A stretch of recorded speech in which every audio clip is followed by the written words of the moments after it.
Hello everyone, today is June 23rd, 2022. My name is Daphne and I am here with legendary artist and horologist Raymond Saunders in his workshop. Hello Raymond. Good afternoon. Okay.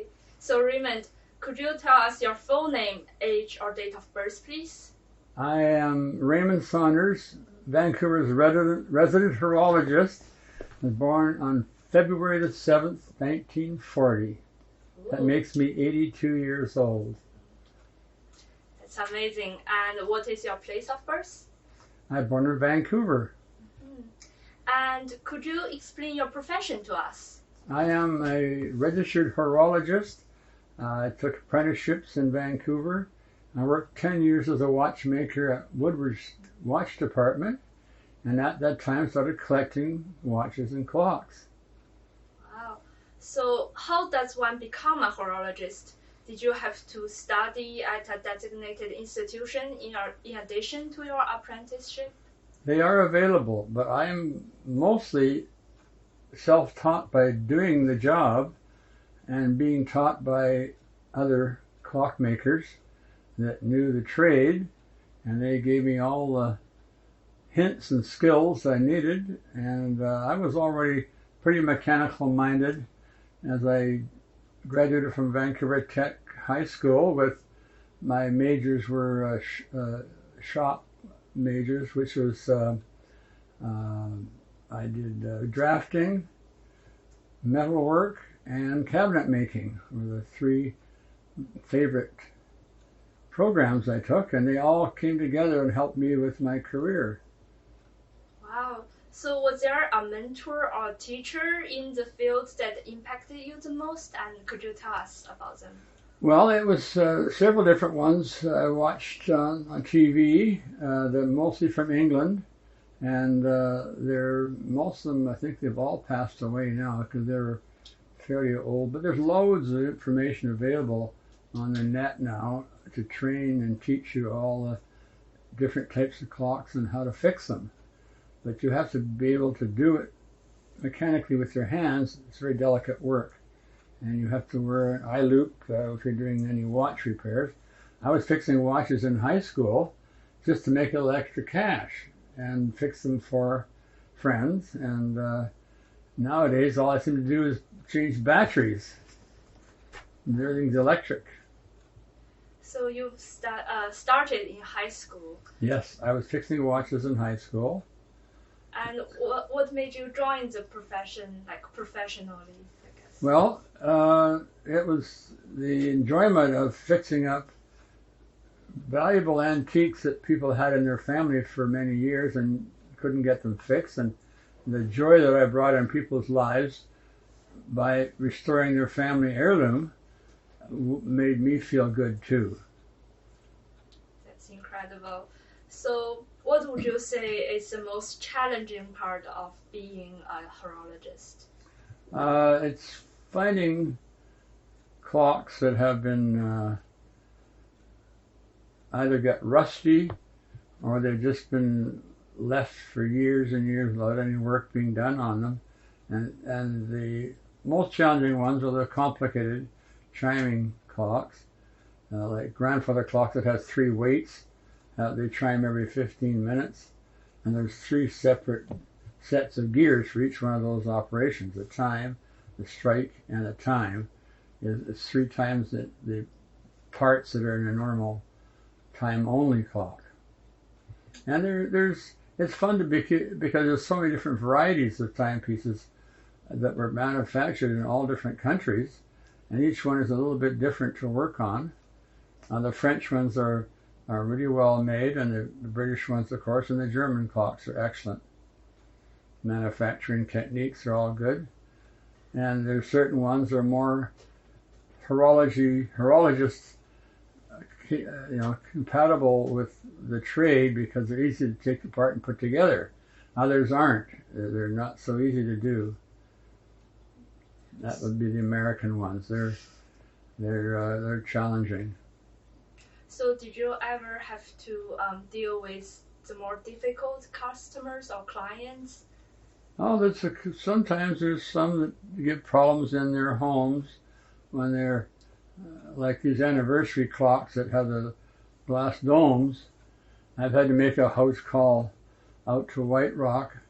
This lovely lady, her clock kept stopping, and she had it sitting on her dresser in her bedroom, and every time she opened the drawer in the dresser, the clock would shake, and that little pendulum would stop.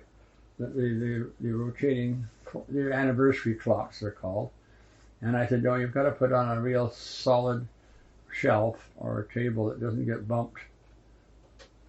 Things like that happen. You might have to do house calls, come back to do adjustments sometimes. And quite often the grandfather clocks, the bell rings too loud. And they don't, now I've learned my lesson to show them how to make the bell softer when I first deliver the clock.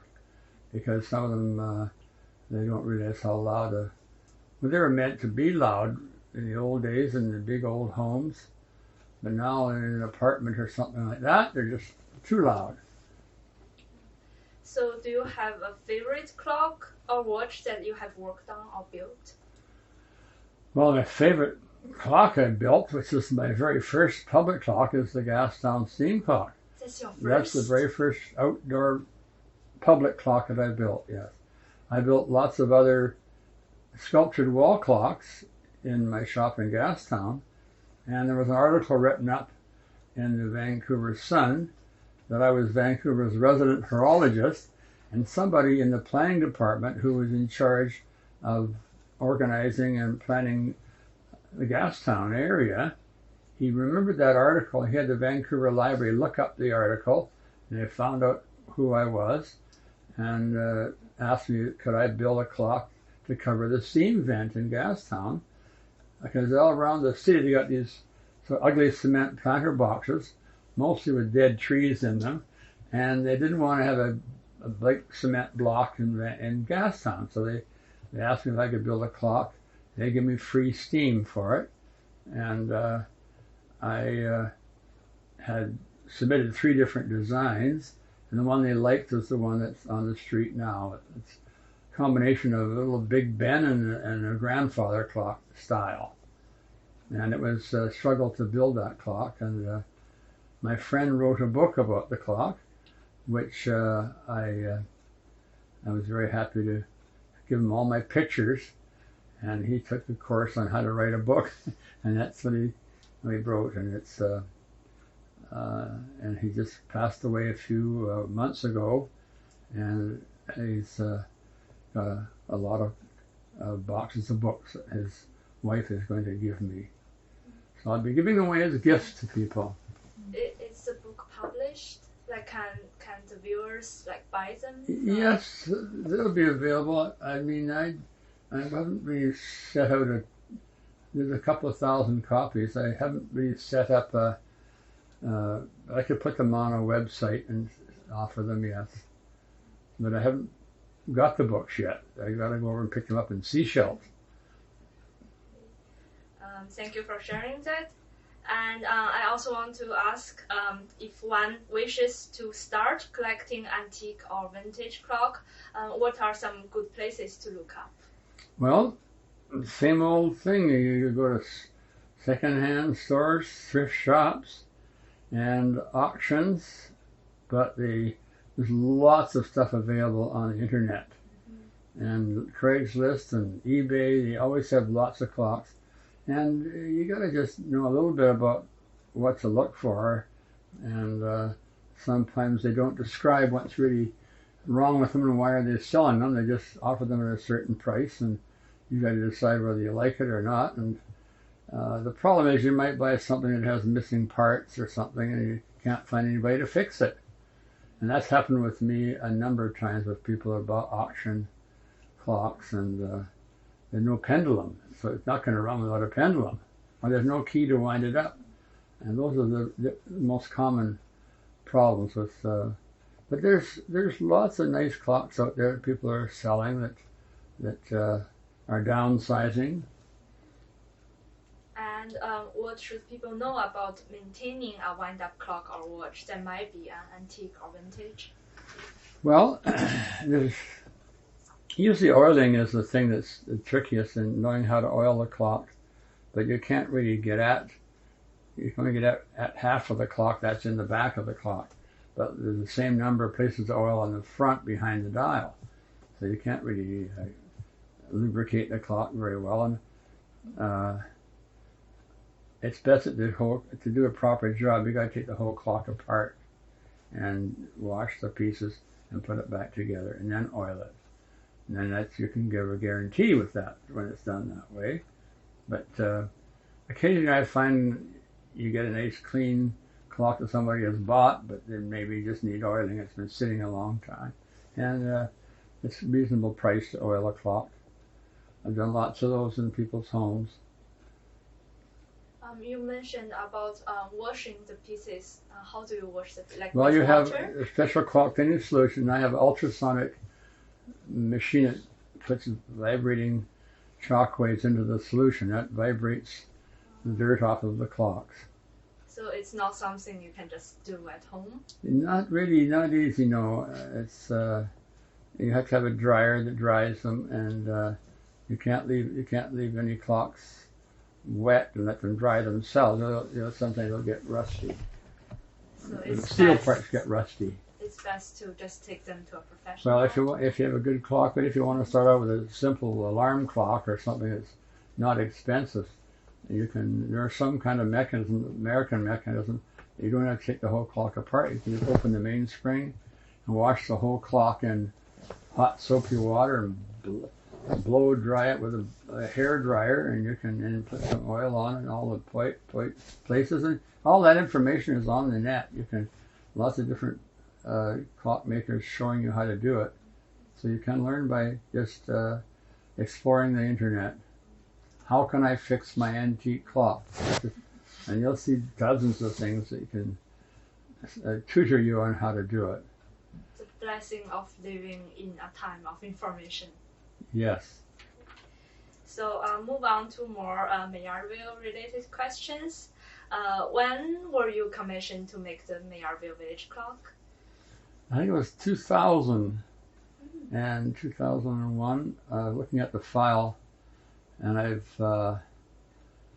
they went through a process of designing different dials for them, and then they wanted a weather vane on top of the clock, which I made for them, which I think is still working fine.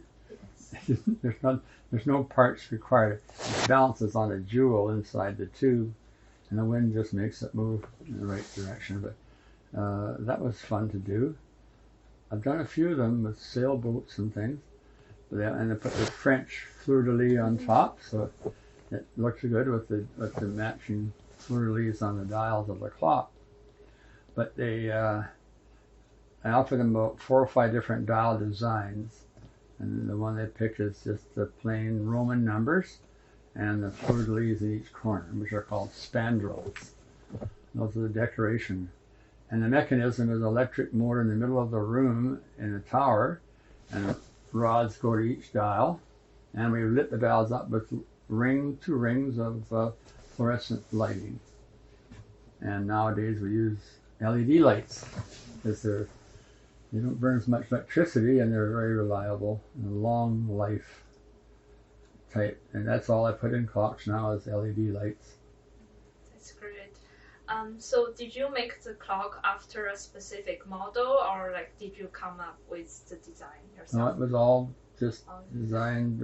I've done over 200 public clocks in my career, and I have most of them. I've done the dials myself on the computer and different types of designs, and I always give them a choice of what they'd like to have, or alter the design, and whatever I draw I can get made in our shop. We have a water jet cutting machine that cuts out these are plastic dials, so they can be lit up from behind. And but I've done, actually every clock I've done has been a plastic dial, because they're weatherproof, and you can cut them out easily, and you can fuse the numbers on, and they don't get rusty. I have done some metal numbers, and had them powder coated, and they've lasted for many, many years. And I just finished a clock in Edmonton, Alberta for the Royal Albert Museum. It's a 12-foot diameter clock dial on their granite wall. It has big bar indexing on it. And it was one year it was up there, and they weren't aware how much snow blew off the roof of the and down over the face and filled up on the top of the clock. And when the hands came up and hit this huge block of snow, it stopped. And it frozen snow stopped the clock, and it wrecked one of the gears. And a year later, I had to go and they said, your clock stopped. I think it's still under warranty. And when I got there, of course it was in the spring, and one of the employees showed me a picture of it on their cell phone of this huge build of snow and the hand stuck in the snow. And I said, I'm afraid that's not under the warranty. And I told them, and they might have me put heat tracer wiring around the dial. And I talked to a maintenance man, and I says, oh yeah, the snow builds up on the roof, the flat roof, and the wind blows the snow over the front of the building, and that's why it built up so fast and froze solid. And I said, you got to put a barrier up there, and they have done that now to stop the wind from blowing the snow off the roof over the clock. But I thought, gee, how can they get 2 feet of snow built up on the top of that clock just by snow falling down? And they decided, yes, that must be where it came from. They thought they would have known that. And they were prepared to turn the clock off in the wintertime. And I said, well, it's up to you. If you want to build a barrier on the roof, set it back, nobody can see it. And that's what they did. So I was happy. I haven't had any problems with it since. It's been up there a few years now. I imagine that must be a problem for like the colder climates. Have you built other clocks? Yes, I've got, let's see now, where else is there? Well, a lot of the cities I've put clocks there, they get snow in the wintertime, but the clocks, I've done 7 different steam clocks, and one up in Otaru, Japan, it gets really cold. They get lots of snow there, and they even have heater wires under the sidewalk to keep melt the snow around the clock. And they put all that in just because they knew that there'd be lots of people gathering there. And it's actually more popular than the one in Gastown. There's sometimes 1,000 people around that clock in Japan, and they all cheer and clap when it goes off, which is kind of rewarding. Yeah. Otaru is a small town like Gastown, only it's 4 times as big as Gastown, and very famous for glass blowers. Famous glass blowers work there in 3 big studios. So you flew all the way to Otaru, Japan too? I've been over to Japan 5 times altogether, and the one time the boiler was leaking inside the building, and the clerk turned off the main power breaker, and of course the clock, it was just before Christmas, and it's very cold over there. The clock froze up inside, and when a technician came like 10 days later, and they turned the power back on, the mechanism in there, it has an electric motor that resets the time, and it couldn't set the time because it was all frozen, and it broke a shear pin off on the drive shaft that goes up to the hand. And they contacted me and said, Mr. Saunders, the clock is ticking fine, the whistles are going off, it's playing the chimes, but the hands aren't moving. And I knew right away what was the problem. And so I went over with my son on 747, flew over there, and it was a $10,000 house call. And we fixed it, and we took the clock out and cleaned the mechanism. It was 10 years old at that time. And we cleaned the mechanism and got it all fixed up inside, and had an enjoyable visit with the people in Japan. They treat you really well over there. And my son and I flew over in a 747, all expenses paid, lovely hotel, and we took the clock movement out because I knew it was easy to fix. I didn't want to fix the clock in 5 minutes, so we did a cleaning job on the mechanism, and they had a room all set up for us, and we serviced the clock and put it back in. And I just use a fine nail, 16th of an inch nail, which is a shear pin, which is meant to break if something goes wrong up in the dial. It doesn't cause any damage to the gears. And that's called a shear pin, and that's what was wrong with the clock. When they told me that the pendulum is swinging, and everything is working, but the hands aren't moving, I knew that was the problem. And it was a bit complicated for them to fix, to tell them how to do it over the phone. So I had a nice 1 week visit there, and sushi's my favorite food. So I had lots of nice sushi dinners and lunches and breakfast, and it was very good. And which year was this? That was, let's see, probably it was 1998, I think it was. It's quite a long time ago. Yes. And I've taught them how to service the clock and oil it, so I've had no more calls from them, and I see it on YouTube all the time, people watching it going, tooting its whistles. But the whistles are a little bit high pitch, and I know what the reason is. The seam pressure is too high, and they've not put. I gave them a manual, what pressure to have, and they didn't. They put the pressure too high, and that's same thing happens with the gas sound clock. If the pressure builds up too high, the whistles will screech rather than putting out a proper note.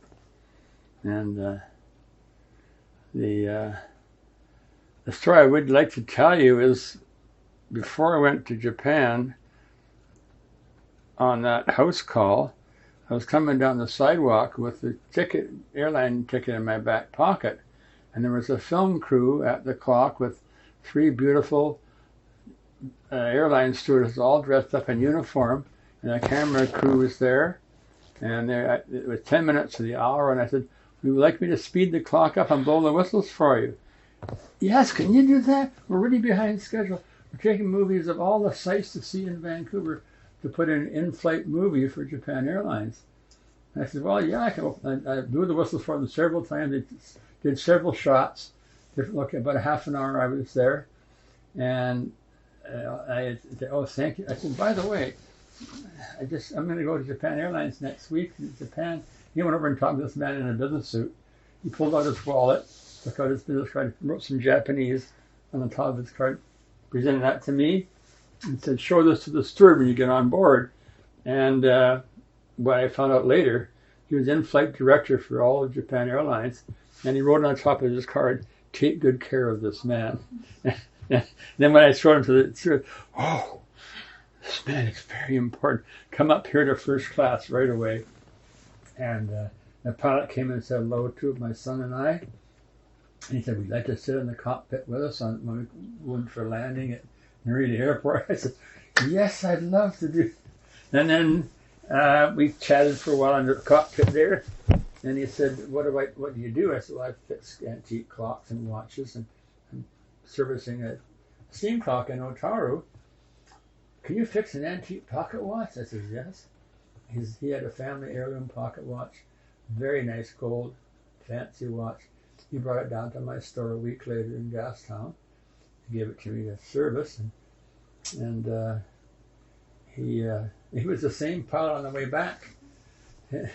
He saw us up there. He said, "Come on up and keep me company." And I said, "Oh no, we're too tired. It's 2 o'clock in the morning," so we didn't go back in the cockpit. But he gave me his card and said he has a home in the Bahamas for holidays. Wow. And if you ever want to go down, here's my card.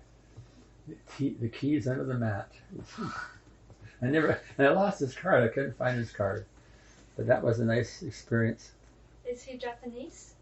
No, he was from Montreal. Big, tall English fella. Spoke language, and he was 6 foot something. And the co-pilot was a little 4 foot nothing Japanese man. Looked like a little kid flying the plane. It was so funny. He was so tall. He was actually teaching Japanese pilots on these runs back and forth on the 747. And that was a very, very enjoyable trip to go first class. I can imagine. So, speaking of the gas steam clocks, I know the one in Gastown already had like steam work built below it originally. Is it the same in Otalu? No, they had to supply their own. One thing I was surprised to find out, steam clocks don't come with steam. You have to supply your own steam, and they put a very fancy new boiler system right behind the wall, old brick building. It's the largest music box museum in the world, and they get thousands of visitors there. And they built a special cement room. It's 10 feet from the clock, so it's nice dry steam comes out to blow the whistles, and it actually sounds really nice tone to the whistles. And the steam we have for Gastown comes around the whole city, and the steam line to heat up different buildings. And the last end of the line is actually where the steam clock is. Then a small pipe goes back to the steam plant, and it's what they call wet steam.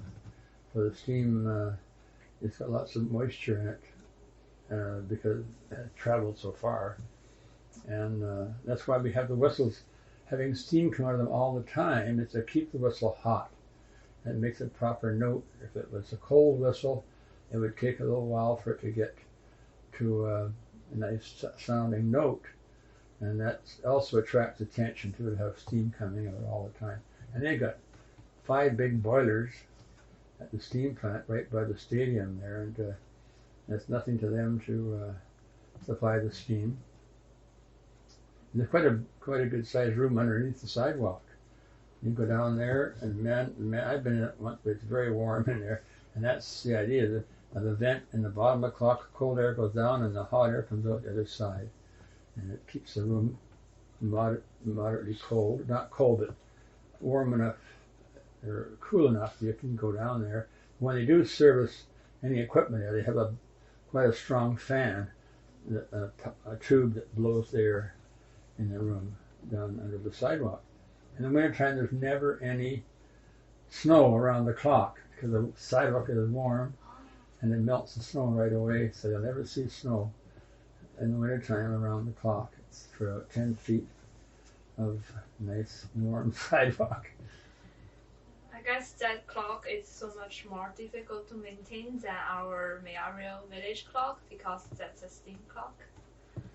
This clock I've maintained it for all those years and oiling it and doing adjustments to it, and then the city decided to take it to their workshop a few years ago and do make some changes to it. Because before the door came out on an angle, I put a prop in there. They thought that was a bit too dangerous, so they redesigned the hinging system so the whole door slides straight out and goes right back in for safety reasons. And I'm on my 3rd city engineer now, teaching him how to service the clock, and he's doing a very good job. It's right on time, and I said, when did you last oil it? He says, I didn't oil it. I said, well, you've got to oil it at least once every 3 or 4 months, because especially in the summertime, it gets so hot, and the oil can drain out of the bushings. So he's now oiling it every 3 months. So could you take us through the process of the making of the Mayarville village clock, like from the time you were commissioned for this project to your design process to its being installed?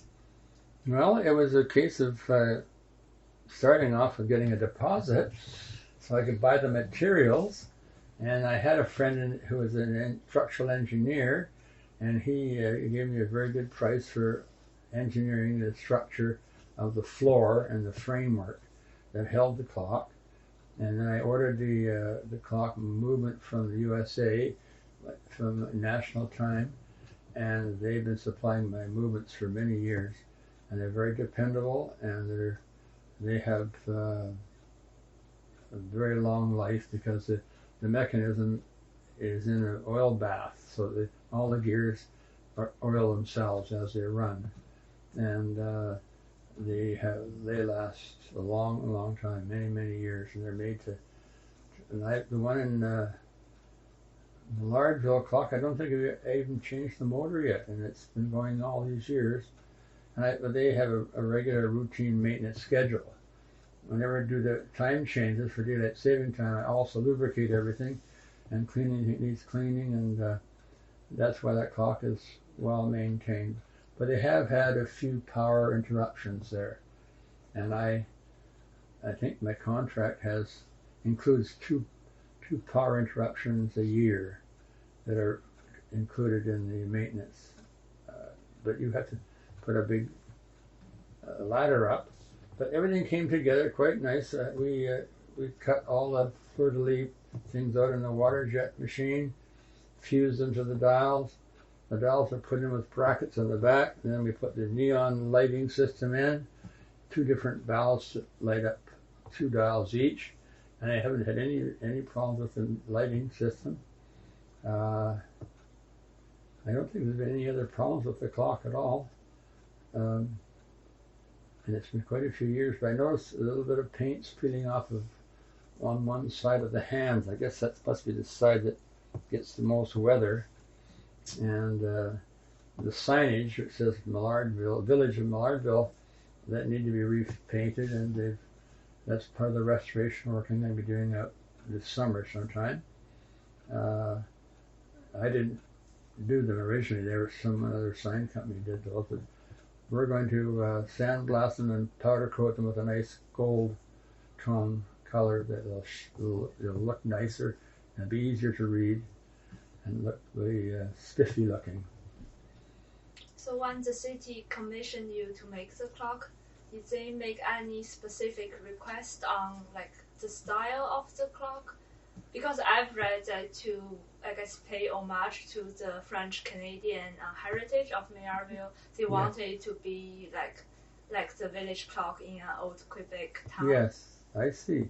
Well, that's probably why they wanted the fleur-de-lis accent on all the dials, and for the weather vane in the roof is a fleur-de-lis on that. So I custom made those for them and showed them the drawing, and they approved it. And then the dials were made, and I gave them a choice of different kind of hands. And that's the kind of hands that go with a Roman dial, and it looks like it's been there for quite a few years when it was made. It didn't look like I like the way it looks. And it's easy to read when you're driving by in a car. That's the good thing. And it's a very unique clock, and it was, I don't know if it was ever really, I didn't have any knowledge whether it was ever supposed to be a clock. It was put out in the corner there, and it was there for years just as a Millardville sign. And then when I looked at it, and I said, yes, I can make that into a clock.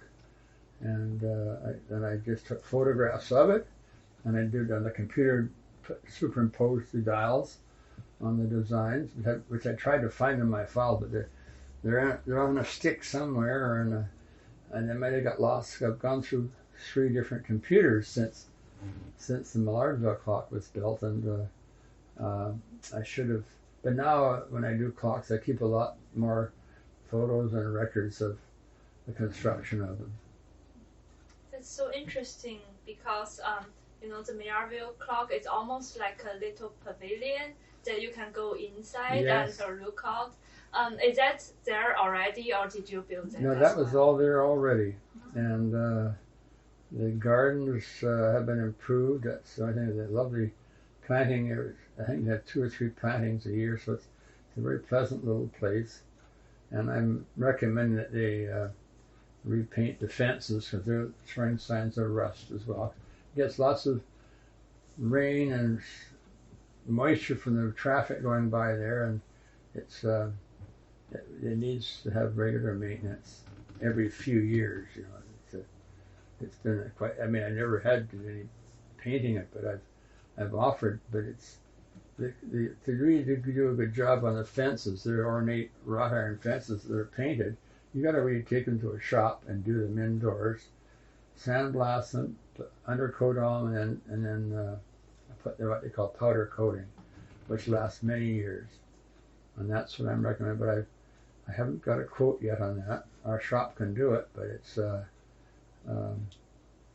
I can get a good sandblaster here in Richmond, and I've done lots of work with them. So, are there any interesting or special facts about the Mayerville village clock that people may not know but you know that you can share with us?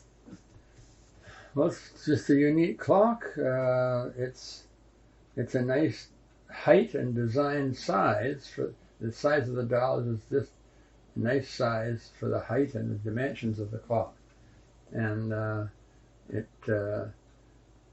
has it could have other features added to it, but I think it looks quite nice the way it is. I mean, it could put other signage or fancy wrought iron work on the sides of the clock coming down to make it look. I don't know what a French design would be. Let's look at a few, but that's a suggestion I would put forth, is to fancy the pillars up between the two pillars. It could make it look a little more ornate. It might be a nice idea, and I'm happy to do that if they're interested in it. So, while you were building the Mayerville village clock, did you run into any trouble, whether it's on the technical level or like with the bureaucracy of the city, anything like that? I didn't run into any problem because it was well planned out ahead of time. I left the Millardville signage where it was. I put it back when it was the floor was done, but over the years I've felt that the words should come down a little ways, and they've agreed to that idea. So that's one change we're going to make, is to move the Millardville signage down and repaint that in a gold tone color. So it'll look very nice when it's done. And I didn't have any other problems that I could think of. It went together quite well, because it's very important to know the measurements of everything before you have the parts made, and you have to allow a little bit of clearance, because plexiglass, 4 or 5 foot plexiglass, moves almost a quarter inch from a cold day to a hot day. You have to build a frame that holds the glass and it can move without warping the dial. So that's the tricky thing, and that's a very important technical detail that you have with working with plexiglass. So, do you have any good memories or interesting stories involving Mayerville that you wish to share? It could be from the time you worked on the clock, or just happen to be in the neighborhood in general. Well,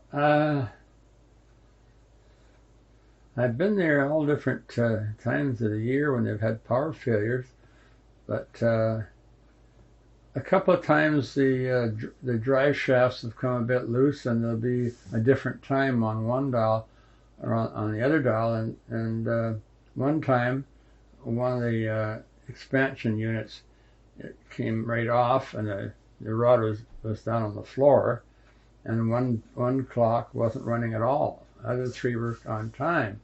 And as soon as I heard that, I knew what was wrong, and you had to put the shaft back on and tighten up the bolt, and that's all we needed to do. And that's because I keep them all lubricated now, and their expansion joints are all working fine. But I haven't had any other unusual problems. Just power interruptions is the main thing that happens, and I sometimes one of my friends that goes by phones me and tells me that the time isn't right. And that's the only way I know, because I don't go out there all the time, and I have my spies that let me know. Occasionally I get a call from the city engineer of Coquitlam City Hall that tells me we had a power interruption, and I think it's all connected. The power to that clock is connected with the street lighting system. If the street lights go out, then the clock goes out as well. So, moving on to our closing remarks. So, you had a very long career in the field of horology. Have you had any accidents during your time as a horologist? Yes, I've had one or two bumps and scrapes, and the most serious one was my fall 3 years ago from the Ladner Tower clock, which I've been up and down servicing that dozens of times, because they also have power failures, but the controls are one level up, and you have to go up an extension ladder, and around the base of the clock is a steel cable that holds a fish net, so the pigeons won't go up inside the clock. It's open design, and we cut a hole in the fish net to get up onto the level where the controls were, and the property manager was up there with my assistant was with me, and the property manager went down the ladder first, and you have to sort of, you can either hold on to the post of the fence, or you can hang on to this cable, which is just a very thin cable, 1/8 inch. I'm holding on to the cable, I'm leaning back to try and get my foot on the top of the ladder, and the cable broke. And I'm already leaning out, holding on the cable, and I should have been hanging onto the post. And I just went tumbling down, bounced off the ladder onto the sidewalk, and broke my pelvis, dislocated my shoulder, fractured my skull, and I was in the hospital for 3.5 months. And they put me together and put nuts and bolts, a big bolt going through the hip, and I've fully recovered. It took me months in a wheelchair. I couldn't put any weight on my legs for 3 months as well, and so I got used to riding in a wheelchair, and the WorkSafe BC took very good care of me, and they built a chair lift on my stairs so I could go up and down on the chair, electric chair, and I still use it today, but mainly just to carry groceries up and anything that's heavy. That's there for when I retire, I guess, and I need to have some help up and down the stairs. But that's the only serious accident I ever had, and it was a doozer. They thought I wouldn't make it, but I mended up pretty good, got really well treated in the hospital. And we're so glad that you've made that full recovery. So what, in your opinion, lays in the future of horology? Do you think there will still be a demand for traditional clockmaking services? Well, horology is a dying trade, unfortunately. There was a convention a month or so ago near Seattle, and there's all the old timers are starting to sell all their equipment and tools, and because they're all retiring. And I'm teaching one young fella from China. He's a very smart guy, and I've been giving him lessons here and teaching him how to take watches apart and put them together. He's applied to go to college in Seattle in September, and there's I think 6 positions opened, and there's 14 people applying. So he has to wait now. He went through the entrance exam, and I'm hoping that he's going to go to horology school there. And he wants to fix fancy watches only. Doesn't want to do clocks. And I said, well, that's fine, I'll show you. And he was sitting right here in my room working on over the last year. He's been coming, and I've been tutoring him, and he's very appreciative. He's only one of the 3 young people we have in our club, and he's now in charge of our program. He's our program chairman now, and he's very good at putting little short programs together he gets off the internet. And he's very savvy on using the internet, so we're very happy to have him. He's a good member. Which kind of program do you have? Well, I draw on Corel Draw, and they come on YouTube, a lot of YouTube programs. Once you get looking at a few, YouTube gives you all kinds of more stuff along that line. So and the same with him. I said, just start looking at different ones, and they'll analyze what your needs are, and you keep getting more and more really, really wonderful stuff on the internet. Mostly from England, and the ones that are from different countries are in their own language. So you said clockmaking or horology is a dying trade. Do you think modern clocks, like, for example, an Apple Watch, count as horology? I wouldn't even consider even taking the Apple Watch apart.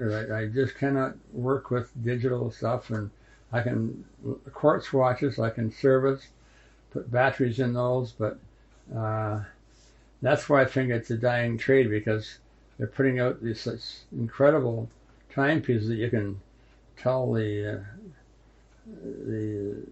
everything with them. And my joke was, in 15 minutes it'll be low tide in Honolulu. You know, they just know so many things you can do with these new computers on your wrist. So, but there's very few people have all the parts that I have for fixing antique watches. That's why I'm fixing one right now made in 1740, and I'll show you that watch. And I want to pass my parts on to someone that can use them, and I'm going to start to take photographs of my treasures and offer them to the world and see what I can find in a person that will be able to use the parts, because I've been collecting them for 50 years, mainly from watchmakers that have retired and want someone to have their parts that specialize in antique restoration. And are there any resources on horology that you would recommend to those who wish to go into maybe amateur clockmaking? You mentioned the internet, but are there any books or classes or websites that they should look into? There is lots of books. I have a whole library of books. I've been giving away books because members of our club are all seniors mainly, and they don't have their own libraries. And I have any duplicate books that I get given to me. Someone dropped off 4 boxes full of books a month ago. I've got most of them, and I'm giving them away to anybody that wants to have a book that they can learn how to fix clocks. And it is an easy trade once you start getting into it. It's just it's like an auto mechanic. The more you do, the more you learn and get better at it. But there's only one class left. I think it's in Toronto in Canada, and their other ones are all done by computer courses, and you have to write exams and do certain technical jobs, and I think that's how you can get to be a horologist. And it's also therapeutic to work on clocks. I enjoy it. It's a little world you can work on, little pieces, and put a bit of music in the background, and you just dissolve yourself into that little world, and that's very enjoyable. And that's why I've been doing it for 50 years, and I'm still doing it, but I've got to try and do what I really want to do. My passion is to make more little sculptured clocks, recycling old mechanisms into timepieces, have little people working on the clock. I made a few of them back in the 80s, and they sold right away. I put scaffolding on the movement and have it open so there's no case for the clock, just an open movement, and little people working on the clock, all for a whimsical task. Hung up a ladder with a gear on their back, things like that. And I've got all the materials now, and I want to sort of give up fixing other people's clocks and start building my time sculptures. That's my passion, to retire and do that. So do you have any advice for the young people who may wish to go into horology? Just get some old clocks that are cheap clocks in a second-hand store or junk stores, and start taking them apart and trying to put them back together. That's how I started. My dad gave me a carton box full of alarm clocks. I enjoyed working in his shop with him. He was an electrical engineer. And I got all the clocks apart, but I couldn't put them back together. But I learned a little bit about trying to put them back together. And I started reading books and studying it in junior high school as a sideline hobby, and had a few tools, kept building them up, and then I got in touch with a wholesale company in Vancouver here and was able to get their catalog, ordered some more tools, got my magnifying glasses, and it was fun to learn how to do it, and I started making a bit of extra money on the side, getting people's watches going. Everybody has a watch or two in their drawer that needs fixing. Mainly, I like to work on pocket watches because they're a little bit larger, and it's fun to get them going again when they haven't been worked on for a long time. And it gives me a lot of pleasure to especially fix up ones that are going to be re-given to someone for graduation or something like that. That's the fun thing, and I've done that a few in this last month for people who are going to graduate and they want to give them a nice present. Here's Grandpa's watch. Good. So that makes me happy, and I enjoy doing that and I still will carry on doing a few, but I'm turning down a lot of stuff that needs too much work, and I got to pick and choose what I want to do now because I'm running out of time.